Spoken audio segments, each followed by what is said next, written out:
anthem.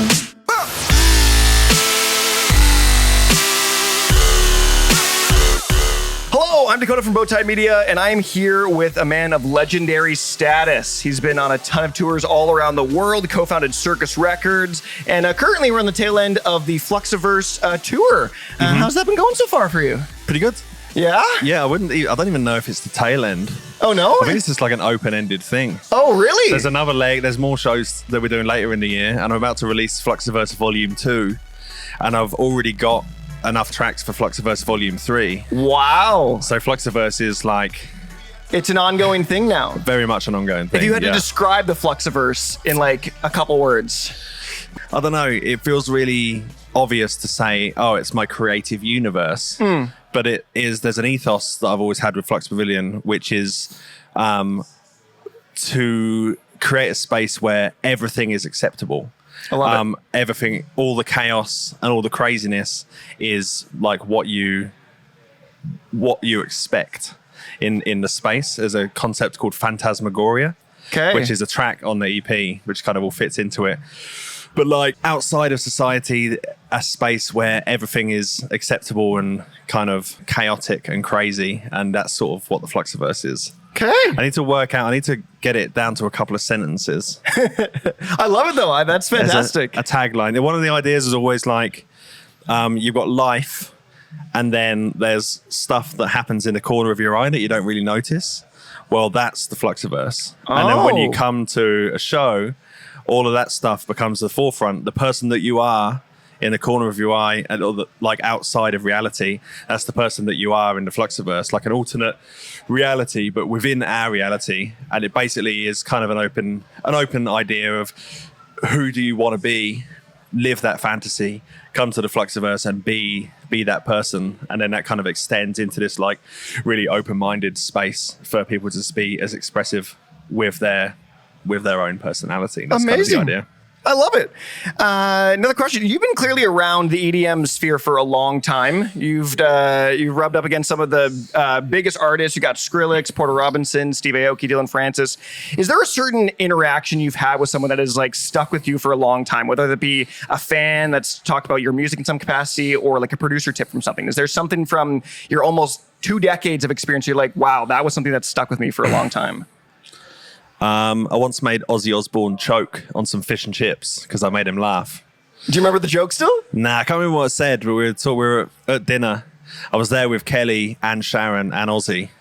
It was a bizarre, and Kill the Noise, funnily enough. That is a crazy dinner. It was a bizarre dinner, but it was something, I remember I said something, and yeah, Ozzy was just chewing, and he like spat out his food because I made him laugh. And I'm like... It's one of my favorite moments of my life. I was going to say, I'm sure you're thinking of that moment. You're like, oh, I've just done something. But I think he looked me in the eye and then just burst out laughing. And I was just like, holy shit. I'm looking at him in the eye being like, this is insane. This interaction I'm currently having. It's rare that you realize how strong a moment is in the moment. Yeah, absolutely. It's normally like a week. You're like, oh, that was crazy actually. Yeah. But no, there I was like, oh my God. What the fuck am I experiencing? Absolutely. But in terms of EDM, as soon as you said it, I remembered a thing that Skrillex told me once. There was a really good tip. And he used to say that how we'd get a lot of ideas for his songs was he'd be playing a song in his set and he needed something to fill that gap. So he'd make something for it. Oh. So they'd be like, oh, he plays this song into that song and he needs something that has this certain type of energy. And he's like, let's say he's playing one of my songs. He's like, cool, this works really well. Now I'm going to write my version of that. Okay. And it's like the concept of trying to write music to fulfill a purpose in your set, in your show, is a thing that not many of us do, but it's really fucking helpful. So for me to be like, right, I need a song that's going to get me from this vibe to this vibe. I can't be fucked to go hunting for it. I'm going to write it. And brilliant. All of a sudden you start writing music with intention.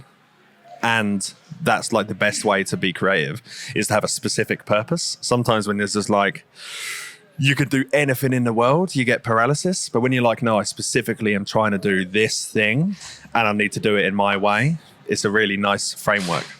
Absolutely. I love that. Okay, I've got a little game for you if you want to play. So this is a thing that I call the grid challenge. This is the Flux Pavilion grid challenge. So here I want you to list one of your own songs in each of the categories. So first of all here, a song that is on Circus that is also on an album of yours. Yeah. So can you name a song that is on Circus that is also on an album? Survive with Feed Me. Great.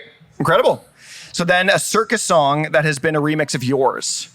So either a remix that you've done on Circus or someone that's done of yours that has landed on Circus. Level Up has just done a remix of International Anthem. Focused has done a remix of International Anthem as well. Either of those are probably the ones that stick in my mind. Okay, great. And then on top right there, a song from 2021 on an album. When did, I guess .wav came out in 2021. That was. So anyone from dot Wave. So what do you want? I mean, I already chose Survive. I'd say Partial Fugue in B minor. Okay, incredible. And then bottom right, a song from 2021 that is a remix.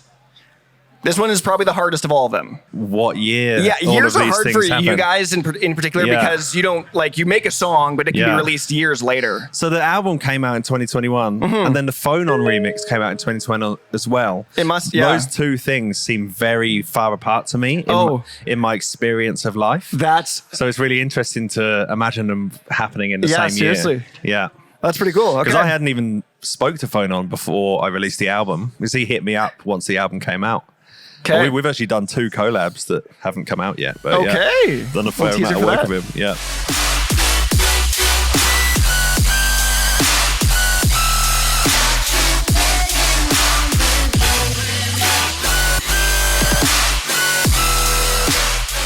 In the early stages of your career, you worked on and released a little tune called I Can't Stop, which is obviously a huge mega hit of yours, that eventually go on to be used heavily in tracks like the Kanye West and Jay-Z one. It was used in the infamous Kony 2012 promo, even used in the Great Gatsby movie. Was that song like an overnight success for you, or did that kind of build and build and build over the years? Yeah, the second one. When I first used to play it out, people would walk out of the room. Wow. It was not like a hit.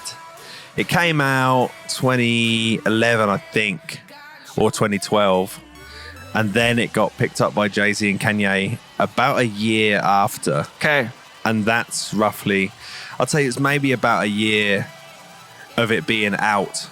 Or, I don't know, it's kind of different now because a track is out for me once I've started playing it. But it might not be released for like 8 months kind of thing. But back in those days, dubs were very important. So a dub is when something's not released, but it exists kind of thing. So like Bass Cannon was a dub for like a year and a half. Okay. So you don't really go by the release date because by the time Bass Cannon came out, everyone was done. We'd all been playing it for a year. So I Can't Stop. It may have blown up around the release date, but it took a year of promo for that to happen. Okay. Yeah, I've never had a track that just went like that. Okay. I think about ones like Emotional, like that came out. It was relatively popular when it came out, but it had like 1 million streams year 1. Okay. But then it had 10 million streams by year 3. Okay. And all of that happened really late. I see. So it's like, I get not a lot of new artists, and they're always just like, they put a song out and it doesn't get any streams. They're like, what's the point? That's a failure. I'm like, wait. Yeah. Wait 5 years, Absolutely. 10 years. Like these things take some time. Absolutely. Yeah. I've never had a track that's blown up straight away. It always takes years. That's a fun tidbit. Recently, I saw that you actually got name dropped on the Theo Von podcast by Post Malone. Yeah. How is that recognition from an external EDM source that like other people in the music industry that aren't necessarily in the bass electronic scene? What is that like to get recognition from that outside of your regular sphere? It brings back memories. Does it? Because that was like when it was all popping off, I guess, when dubstep was blowing up. There wasn't a dubstep scene per se. There was. People would be angry at me for saying it, but it wasn't not as established as it is now. Absolutely. So kind of there'd be so many people like who felt like they were from the outside. It would be like Tiesto would hit me up and I'd be like, this is fucking crazy. Dang. You'd put me and Tiesto in a similar space now under EDM, but dubstep didn't feel like EDM. Back then it was very different. But then obviously the Jay-Z Kanye thing, I did the track with Childish Gambino as well. Like Post Malone actually, I can't remember if he hit me up, but we did have some kind of contact years ago. So like when he did establish himself as a fan many years ago. Okay. So then when I heard it, I was like, oh shit, yeah, I forgot about that That's super cool. kind of thing. But yeah, it was when dubstep was just kind of flailing around and that it hadn't really cemented itself down yet. Yeah. There was a lot of that, people just kind of coming out of the woodwork. Snoop, I remember being one of them. Oh, that's awesome. Snoop actually took one of my tracks and used it on a mixtape before Jay-Z and Kanye. Oh, I didn't know that. Cracks. Yeah. Okay. He had a dubstep LA compilation, and he used Cracks for it. Okay. He was the first of the big ones to use dubstep. That's super cool. Yeah. Okay, speaking of things I've seen on Twitter, you had a kind of semi-viral tweet a little bit ago where you said, I am no longer a dubstep person. And then you later went back and said, I was always a dubstep person. I just needed to give myself permission to be the type of dubstep person I wanted to be. Yeah. What does that mean to you? What does that whole, expand that out for us? So, yeah, around the time, there's when I was writing .wav, there's loads of memes of I don't know, someone doing something stupid, and then the caption was like, dubstep people be like. Okay. And I was just like, no. That's not it. That's not us. That ain't me. This isn't what it is. There is that in dubstep. But no, dubstep is way more interesting and broad and creative than this meme format. Absolutely. So that was kind of what I meant by original tweet. I was like, I'm not a dubstep guy. I'm like I guess I felt like I had to break away from the label of dubstep to be able to be viewed as a creative rather than be viewed as this kind of typecast character. Yeah. Which kind of makes sense. And then over some years, that's when I kind of realized that it was it's actually up to me to decide what dubstep is. Absolutely. Especially in my space. So it was I kind of left that tweet up because it got a bunch of traction. I was like, oh, this is a relatively interesting kind of statement. But it had the side product of kind of separating Flux from dubstep. And the more that happened over the course of years, I was just like, no, this feels really wrong. This feels more wrong than the meme thing, because I'm now I've separated myself from something that's such a core part of my artistic personality. Yeah. So it's just I need to kind of reconnect with this space without really worrying about what other people think dubstep is. Absolutely. Which is the kind of the space that I've ended up in now, basically. I love that. Okay. Thanks for joining me. This was a real pleasure. I really appreciate it. Nice. One last question though. What's coming down the pipeline for you in the future here? We got a track coming out it's coming out in 2 weeks from this moment right now. With Cyclops and my friend Illiman, called TikTok. Amazing. And that's the lead single for Fluxiverse Volume 2, which is the continuation. We had Volume 1 last year, and then kind of alludes to the idea that it will be Volume 3 kind of thing. Amazing. I love it. So yeah, TikTok's happening. Go on social media and you'll hear it. Absolutely. Yeah, it's a thing. Awesome. Well, thanks for spending the time with me today. Nice. Thank you very much. Here we have again.